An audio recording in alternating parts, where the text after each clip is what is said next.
Now available in paperback and Kindle Unlimited, Isis, Escape from Transylvania. The goddess next door and John Haynes must escape a horde of vampires on the hunt in this horror-filled Isis series adventure. Get Isis, Escape from Transylvania in paperback and Kindle Unlimited today. One of my friends sent me a link to a deleted scene in Marvel Studios' Black Panther, and after taking a look at this scene from Black Panther, I can honestly say that this is the most gynocentric movie I have ever seen.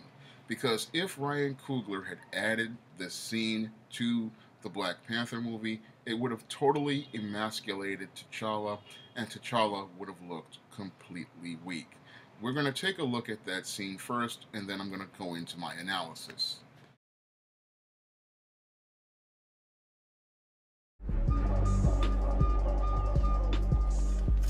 Okoye. T'Challa ebungumhlobo ke wako yam. He was.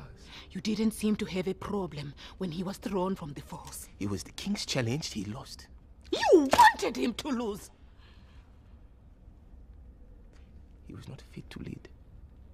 T'Challa told me to my face right here that he'll bring Claw back. Did he do it? He had him. Njaka stole him from our I don't care! Claw stole from us! He murdered my mother and father! 30 years there's been no justice, and T'Challa swore to bring him back. Not take him to the UN, not take him to the CIA, but bring him here to us. Like a real king.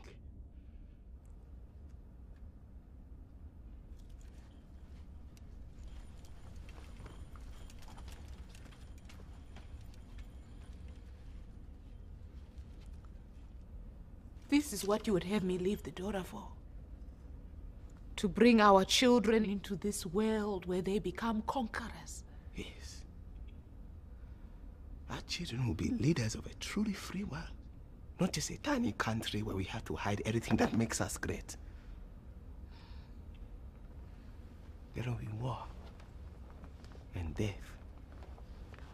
But in the end, it will be beautiful. And Wakanda will stand tall.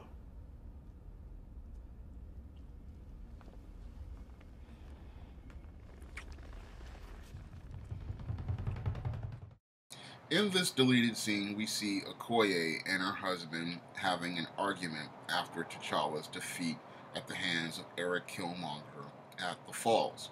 And in this deleted scene, we see Okoye's husband acting more like a man than T'Challa did for the entire movie. And in this scene, we have Okoye trying to make excuses for T'Challa and not trying to hold him accountable to the standards of a man and a king. And Okoye's husband is not hearing any of the excuses. And we see in the initial line Okoye trying to use shaming language on her husband by saying, "Was T'Challa your friend?" And that little bit of shaming language doesn't faze Okoye's husband. As a man, he stands his ground and he holds T'Challa accountable for his actions. And when I look at Okoye's husband, he has a better understanding of the big picture of Wakanda than T'Challa or Okoye together.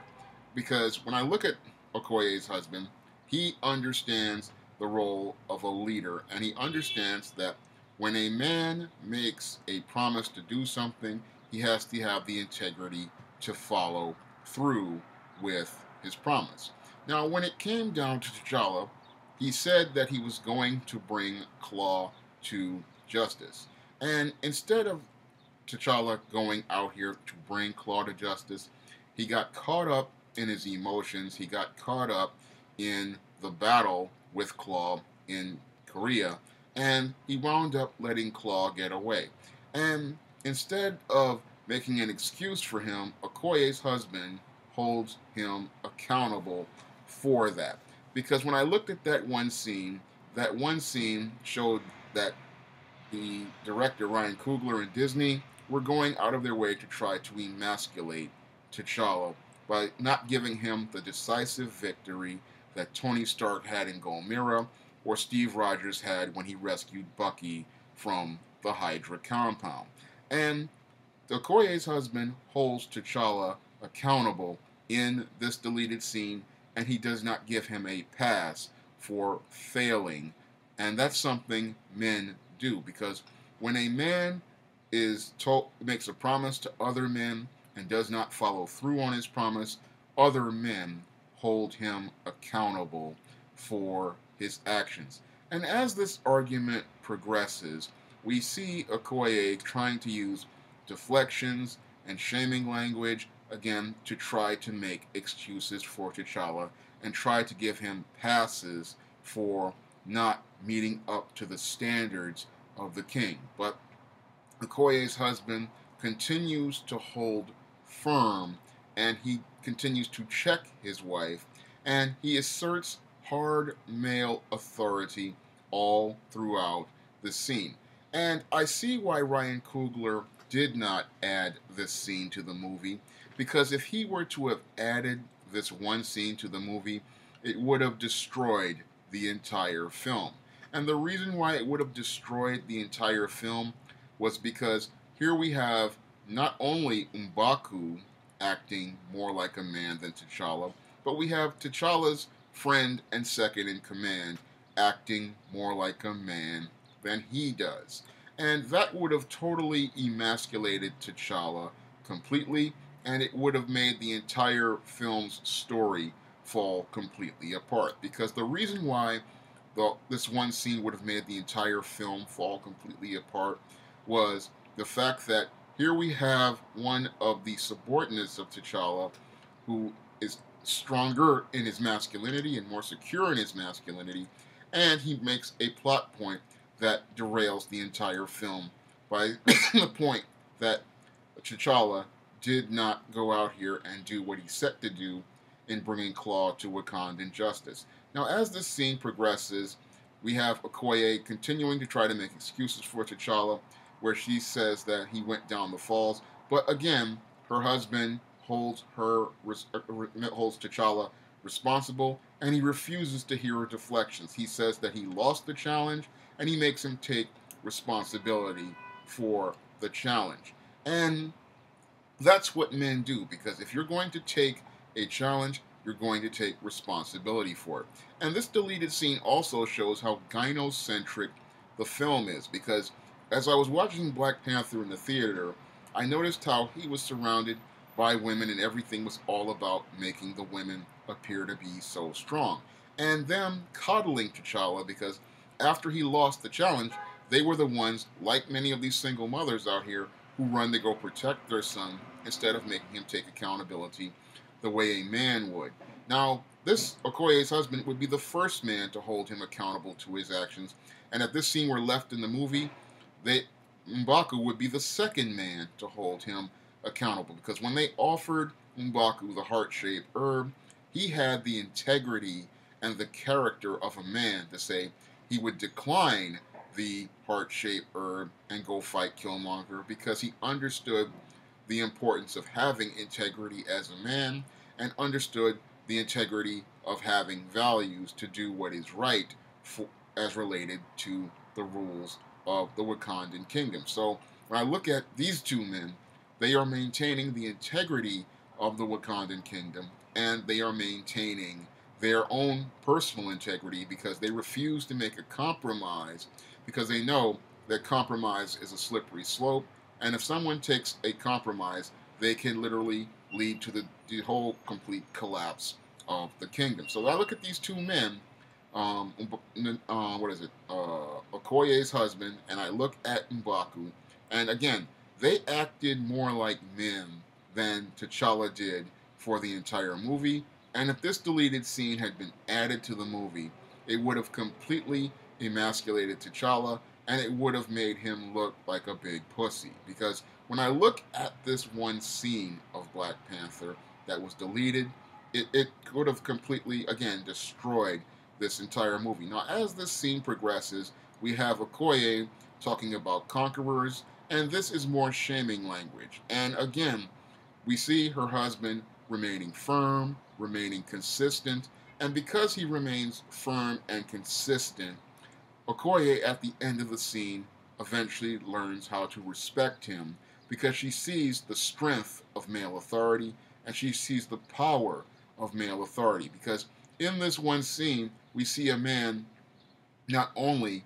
having the integrity to stand by what he says, we also see him standing up to the woman. And because he stands up to the woman, she sees that he's going to stand for her. Because when she starts talking about conquerors and all that stuff, he is showing that I'm going to continue to stand up to you because I want to stand for you. And that's what we see in this one scene. We see a man showing you all the positive traits of masculinity and all the positive traits of manhood. Unfortunately, this one scene was left on the cutting room floor because when it comes down to Disney and when it comes down to Marvel Studios, they wanted to create a gynocentric film that would appeal to black women and not a positive image of black masculinity and black manhood for black men. Because if they were to have made a Black Panther movie that appealed to black men and presented a positive trait of black masculinity and black manhood, that would have made a lot of people very uncomfortable. And that's why they always tried to paint all the positive traits of black masculinity in a negative light. And now when I look at the way they treated M'Baku and the way they treated Okoye's husband, they show me that they really weren't about creating a positive black film which presented positive traits of black masculinity and black manhood. No, they wanted to present us with beta male characteristics and beta male traits and reinforce them as positive. Because when I look at T'Challa's behavior, how passive he is, how deferring he is, and how submissive he is, they wanted to say that this man was a positive man. But the real positive masculine traits were the ones expressed by Okoye's husband and in this deleted scene and M'Baku. And what really, another reason why they wanted to delete this scene later on to the movie, where the scene where we have Okoye's husband forced to submit to his own wife. That was a really totally emasculating scene to watch when I watched him drop that sword, because it emasculated that man, stripped him of his manhood, and stripped him of all of his positive masculine traits. Because every trait I saw with T'Challa's friend here was extremely positive. This is the way a man is supposed to act, and we're being told that this is a bad thing. We're being shamed for it. And this is another example of what many feminists would call toxic masculinity. These positive traits in this movie of manhood are all presented as negative, and this is what they do. They want to make you believe that this is toxic masculinity when this was actual masculinity, and it would have been great to see actual masculinity presented as something positive in this film. Because I look at that Okoye's husband in this one scene, and again, he acted more like a man than T'Challa did after this challenge. He had the integrity to suck it up, and he had the integrity to accept the loss.